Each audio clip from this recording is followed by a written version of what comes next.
Yes, it is time for Resident Evil 4, the game that quite literally needs no introduction. To say that this game's reputation precedes itself would be akin to saying that Skyrim has been re-released a few times. And at this point, the only question that could be answered by doing such a video as you are looking at right now could be, was it really that good of an entertainment product? The first thing that we could talk about with Resi 4 is to start dissuading a common stereotype of the franchise in that, like Mario games, people look at Resident Evil and basically say that each game is cobbled together out of the same old cast of characters. The Redfields, Jill, and Leon to be specific, and yes, while they do get reused, it isn't to any great extent simply because there's not that many games in the franchise, only crossing over to 20 titles in recent years. For example, Claire Redfield has been a protagonist in Resi 2,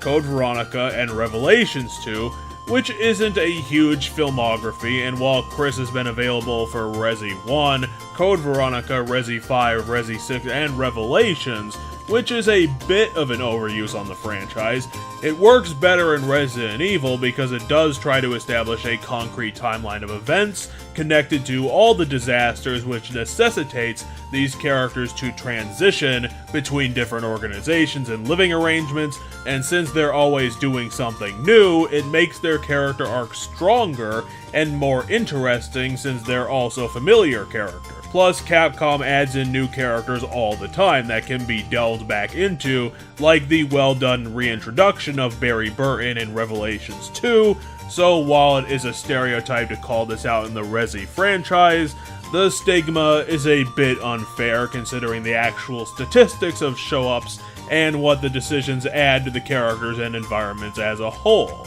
Now we get to Leon Kennedy, who surprisingly, outside of being mentioned a couple times, has not personally made an appearance since Resi 2. Canonically, he did make a splash in Darkside Chronicles explaining how he showed up to Resi 4 in the first place, but that's sort of beside the point. Leon makes his return to an isolated community in Spain, being directed by his handlers to rescue the president's daughter being kidnapped under mysterious circumstances under his employ of a military division of America due to his dubious connections to the Raccoon City incident, as seen in the aforementioned Darkside appearance. And when I say isolated, boy howdy is this place far away from anything. The only reasonable modern way to get there is via a long car journey on a quite literal backwoods path with 2 local cops. Leon is dumped off to investigate, and then we immediately get to see the new gameplay that was the namesake of Resi 4. Instead of the tried and tested survival horror gameplay model of every other game in the franchise beforehand, Capcom scrapped the entire formula and tried something revolutionary. Resi 4 went with an over-the-shoulder perspective and gave the player the total control of their aiming, along with quicker and better controlling movement, turning something from stiff and unnerving to claustrophobic and tactical, especially with all of the additions to the normal combat. Capcom designed the system so full of bells and whistles that it is truly astounding to see, especially in a game that was the only one in the franchise to pioneer any of this. Yeah, it was traditional in the genre to have gunshots hitting different body parts to take away different parts of health, but definitely not to this degree, since the enemies actually react to the places they are getting shot appropriately. If you go for a leg shot, they'll grip their thighs and possibly fall down. If you shoot a hand, they'll freak out, clutch it, and not be able to make attacks.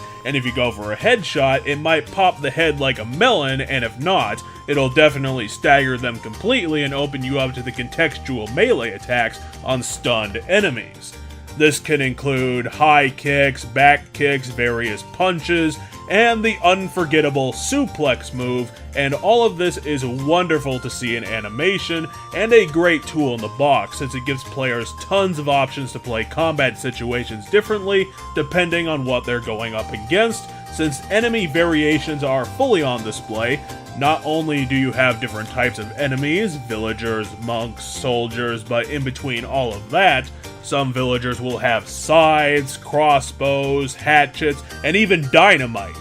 The monks can bring out shields, other crossbows, and maces, along with the infamous rocket launcher monks. As you progress through the levels, they truly feel like their own little places, due in large part to the new enemy rosters that you'll be encountering along the way. While that whole business is going on, one of the other strengths is in how Resi 4 sets up its own story. Since this is the first big title besides Code Veronica to break out of the age of Raccoon City, this game was going to be a challenge to build a cohesive threat around, since a lot of the established antagonism has been deleted in a nuclear fireball. So instead of trying to comic book style Frankenstein together a long forgotten arm of the previous Umbrella into a new fighting force, Capcom again scrapped it completely and gave us something totally different. The Illuminados cult, who is the force behind the surprise kidnapping of the president's daughter, for reasons that'll become clear later. Now, previous narratives of Resi have been quirky and cute, but they ultimately worked because the characters in the story were taking the ridiculous premises seriously, kind of like the Metal Gear series, which gave the original trilogy a lot of its original charm. Since this was going to be more of a self-contained story due to the totally new threat of Resi 4, I suppose that Capcom felt like they could take the brakes off and just started having fun with the whole concept. The level of goofiness and god-awful writing has increased dramatically in Resi 4. If the diary writer had been working on any other game besides Resi 4, then his authorship would be one of the worst pieces of literature ever committed to a video game. But instead, the horrendous writing of the files helps to build Resi 4's charm of being the B-movie horror of video games. Plus, the interactions between characters are almost wholly nonsensical and idiotic, and a lot of the cutscenes of the game further pretty much nothing but everyone's egos, but again, it fits really well into Resi 4 since the game is taking nothing it's doing seriously, but everyone within the situation treats it as life and death. So while the interactions of characters are 50-50 a waste of time, all of the characters have boisterous personalities, and seeing their character arcs unfold on screen when they're so comically over the top is actually really entertaining. And to really seal the deal, Resi 4 has some delightful villains going on that do make quite the little cult here on this little place. The first being Mr. Mendez, an enforcer type of guy working for Illuminados with a face of stone and iron boots, who's able to throw people around similar to Albert Wesker in Code Veronica. An intimidating villain who said nothing and took zero shits from anybody. Then it moves from that to Ramon Salazar, the face of the game who dies halfway through. He is a man in his 20s wearing stupefying regal attire from ages gone by, including a powdered wig of all things, who is running the Illuminados operation in the Spanish part of the game from his inherited castle of traps, zombies, and experiments gone wrong. Ramon's frequent verbal jousting with Leon is some of the most entertaining and stupidly written dialogue Capcom has ever committed to discs. From there, we move to someone more sobering, Jack Krauser, an agent sent in to get a stab at getting a chance to talk to Albert Wesker if everything went alright with the Illuminados cult. Krauser takes over antagonist duties on the Soldier's Island as he becomes an even more intimidating enemy than Mendez, mainly due to his strategic genius and aggressiveness. Resi 4 ends with the top antagonist being Leader Sadler, a surprisingly subdued character with unrevealed superpowers who was essentially the research backbone of the Illuminados cult, working with the Los Plagas parasites. While not being considered a huge threat right up until the final battle of the game, his cunning and sly way of handling his affairs made him a slippery character, since he was so easily written off until the final level as being basically all talk. The Rogues Gallery are distinct from each other and serve up different roles and personalities, making fighting them in their levels unique experiences and memorable set pieces in their respective boss fights, mostly because the Resi arm of Capcom's developers still retains brilliant monster designers even after all of these years. And speaking of such, one of the best showings of Resi 4's quality is not just in its creatively spanning starkly different levels and locales, it's also in its set-piece design, which brings a ton to the design table, and even more astounding, all of the vignettes and moments pretty much work as intended. It may not sound like a lot until you start going down the list of everything that Resi 4 tried its hand at. On top of the usual shoot-'em-up action gameplay, you have the usual key hunting and quote-unquote logic puzzles sprinkled through the game, target shooting collectibles, divide and conquer puzzles, character switching sections, sniping challenges, cannon firing, environmental puzzles, the escort quest, of course, the regenerators and the infrared scope, the minecart combat, blind monster fighting, shooting galleries, the siege house, being chased by death itself, and the Sen's Fortress ripoff, to name what I can only really remember at a moment's notice. Resi 4 is an amazingly varied game experience, tossing tons of stuff at the wall, and having pretty much all of it stick, which is remarkable in of itself. Another bit that deserves a mention is the game's inventory system, which was unfortunately another innovation that few delivered to us again. Instead of just being given a strict number of inventory spaces, the game hands you an attaché case, which is basically one of those silver secured briefcases that you see in movies and TV shows. The attaché case has a specific number of squares in it that can be filled with items. Each item in the game fills a particular number of squares with the specific dimensions, and it's up to the player to rotate and sort the items to maximize the space given to fit everything they pick up, with bullets being able to stack in appropriate numbers, along with items like rocket launchers, which have more utility, obviously taking up more space. Along the road, the merchant will sell expensive upgrades to the inventory, which help immensely, as there really wasn't a point in the game where I couldn't regularly fit every item I was finding into my inventory. It was a remarkable improvement in inventory management from all other games, due to the amount of options available to the player to build their own setups, and also how intuitive and fair it was in how much space each item took up throughout the entire game. As Leon continues through his adventure with his wonderful attaché case and fun gameplay shootouts and puzzles to deal with, we learn that both our protagonists, Leon and Ashley, have been infected by the cult with the Las Plagas virus, a zombifying virus found locally in this part of rural Spain by the cult's founders that allows supposedly total mind control and a host of combat improvements on its victim. Thankfully, both survived the mutation for the entire game due to have contracting protagonist syndrome, and the virus doesn't really come into play other than furthering the story being told already. And since it is central to Leon's mission, we should talk about how Capcom handled the babysitting mechanics of Ashley Graham. Now, unfortunately, the escort quest of the game lasts for a few levels, and is essential to the game itself that Leon protect Ashley at all times. However, Capcom did give players the best case scenario for easily working with an escort quest, which traditionally have been horrible ideas from the start. But like Ico, Resi 4 makes the best of a bad situation.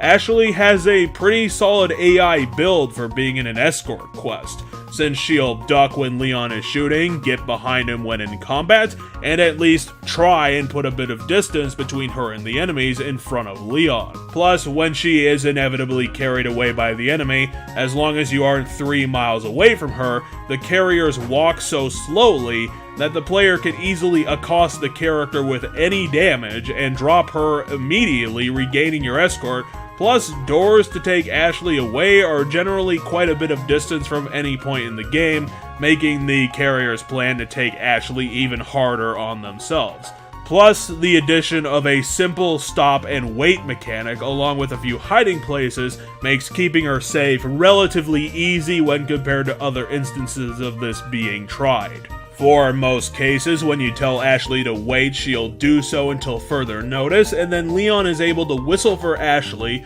allowing her to run at Flash's speed to wherever Leon is, making sure that she doesn't waste your time excruciatingly. Overall, Resi 4 was built with Ashley Graham in mind, and it shows very much so, which we all appreciate. At this point, the player should have reached the Castle Salazar, which is opulent, over-designed, and full of traps and wanton bioorganic nonsense. But the player also got to experience some of the game's well-designed boss fights. From having big, useful arenas with some saving grace items to having unique, unsettling designs to being the end of some brilliant character arcs, and mostly having a fair and balanced difficulty with well-explained gimmicks. The boss roster is chock full of some fun times indeed, from the nail-biting, blood-spitting match against Final Krauser, to the abomination of Leader Sadler, to even the ritualistic craziness of fighting mutated Ramon and even lesser villains like It and the Right Hand. There's really nowhere that I can say for sure that Capcom went in the wrong direction. Krauser could have been toned down slightly with his pseudo-invincibility, but that's about all I can say on the negative front. They are universally fun, interesting challenges to overcome, especially with the game's fair-handed handing out of ammunition throughout the game between the weapons available in the game, which becomes a bit awkward when you only sell one class of bullet because you hate that weapon. But hey, at least that's 1,000 free caps for Leon. So at this point, Leon has burst through the first parts of the castle, defeated some super-powered Las Plagas jerks, who reappeared in Revelations 2, strangely enough, dealt with some traps, found a couple stupid puzzles, got separated a couple times, and most relevantly of all, had a bunch of stare-downs with Ramon, as he apparently has nothing better to do than taunt people and looking weird. Luis got murdered for going after the Las Plagas sample, and Leon got reintroduced to Ada Wong, one of the more baffling character choices in Resi 4, since nothing she does makes any concrete sense. The problem with Ada is that Capcom wrapped her character arc entirely in mysteries and throws it all in as vague as possible, and this comes across especially in her dealings with Leon, since she still holds him in high regard for saving her in Raccoon City. Sort of. But this goes against her personal directives, so the cutscenes with them both are incredibly wishy-washy, and what could have been really cool starts falling down when you try to untangle her double-agent strings. What we do know is that she was working with Albert Wesker to obtain the Las Plagas sample for unknown personal reasons, and was told repeatedly to eliminate Leon. The cult does know about her existence on their land, but don't essentially consider her a real threat, making it slightly easier for her to sneak around undetected. She did not get infected and saved Leon on her own merits a couple of times, and once again provided someone with a rocket launcher to finish off the final villain of the game. The additional scenarios shed some light on this, but not entirely, so we never really understand her motivations or what was happening with her in Resi 4, but at the very least, she is definitely a badass and beautiful female character that adds a bit to the game due to her unpredictability, but ultimately any cutscene with her involvement is illogical to the extreme due to her unclear motivations behind any of her actions besides the most obvious. But hey, with her help, at least Leon broke through the final doors of the castle to defeat Salazar and then moved on to Soldier's Island, where Krauser and a whole new layer of craziness got added on top of Resi 4 with the introduction of new enemies, higher quality weapons, and the infamous Regenerators, who are as fucked up of a zombie as you can find, especially the mutated Regenerator that is filled with 5 parasite hearts. It's kind of an odd oversight that the Regenerator project was lost to time, while the Las Plagas continued to live on through the sample as a bioweapon on the black market. But maybe that's actually a good thing. And when it got to the end, there was the amazingly ultra-cinematic QTE knife fight between Krauser and Leon that accomplished very little from just annoying the game players until Ada called him off for the time being. It's a set piece that Capcom attempted to shoot Hollywood style, but mostly came off as a C-list action moment from a 2-bit TV drama. But at least it's not punching the boulder. After some more tribulations, I can't believe that Leon has survived up to this point, involving surviving a manufacturing plant military division, a field of firearms in a docking bay, and the interminable traps set up by Jack Krauser to dick around with Leon while he directly fought him because fun galore, the two finally met up for their final confrontation as Leon as cutting down the Los Illuminados one peg leg at a time. The unfortunate part about Krauser's boss fight is that not only does it come off after a grueling series of puzzles to solve, while Krauser harasses you with his impenetrable defense and crazy firearms, but it's also painfully difficult in comparison to other fights had in the game due to the lack of ammunition and his hard-to-read invincibility defense with his arm shield. The whole thing is more annoying than it should have been, but at least it wasn't a hard stop to the rest of the game, especially since there's a way to cheese the fight by knifing him to death apparently. With Krauser downed, leader Sadler has had a problem with his fallback recruitment, and unfortunately had to take up the conversion of Ashley and Leon onto his own back, after Leon failed to strangle murder Ada, which was one of the better cutscenes in the game since it's not shown very much.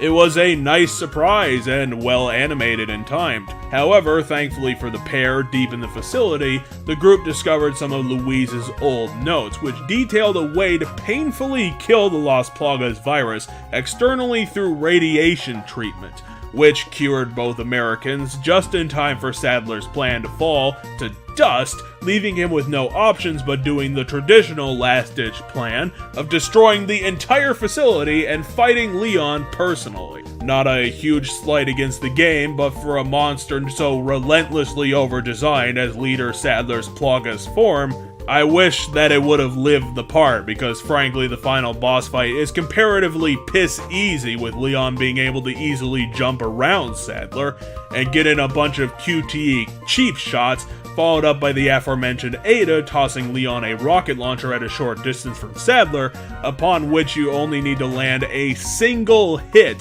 to end the boss fight right then and there. Ada gets away with the virus sample with the ticking time bomb counting down, but does leave Leon and Ashley the keys to her jet ski, which was a sort of annoying vehicle section since it's a minute of chaos that requires perfection or kills you outright, and the obstacles are bordering on the line of too much. Ashley and Leon survive the ordeal and go back to America, having successfully completed Leon's mission and a happily ever after. So yeah, Resi 4 was a pretty crazy spastic ride from start to finish, with tons of well-produced cutscenes and moronic cliched dialogue that fit really well with the campy horror motif that Capcom was going for. The badness of the writing really was balanced out with the ridiculous personalities of all the characters being fully realized and multi-dimensional, and while their interactions were terrible, simply watching them on screen was a delight, especially with the face of the game, Ramon Salazar, who I'm still surprised didn't end up being the ultimate villain. In little pieces, Resi 4 lives on with the Las Plagas virus, but moreover, the story of Leon dominating the Los Illuminados cult is a brilliant narrative full of nice moments, great puzzles, and expertly crafted combat mechanics, added onto with tons of vignettes and set pieces that showed off the lightning in a bottle level of Capcom at the time of getting everything down to the fine details, working like a charm. To answer that question at the top of this video, Resident Evil 4 stands the test of time as one of the greatest video games ever made, for its ingenuity, daring to push the envelope, and utmost creativity in everything it managed, from QTEs to escort quests to sniping gameplay. Resi 4 really did manage to do everything and everything. It's a self-contained story, isolated from the larger influences of the franchise, mostly due to coming out shortly after Resi 3 nuked Raccoon City and disassembled Umbrella, that has continued to delight audiences for years through its subsequent re-releases and generous content offering through an additional free scenario that Capcom now charges extra for through the advances of corporate progress. Unfortunately, Resi 4 is such a masterpiece that no other piece of the franchise will come close to touching it from here on. So, for now, let's end with a final scoreboard.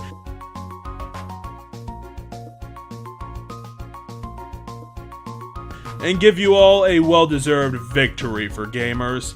Thanks for watching.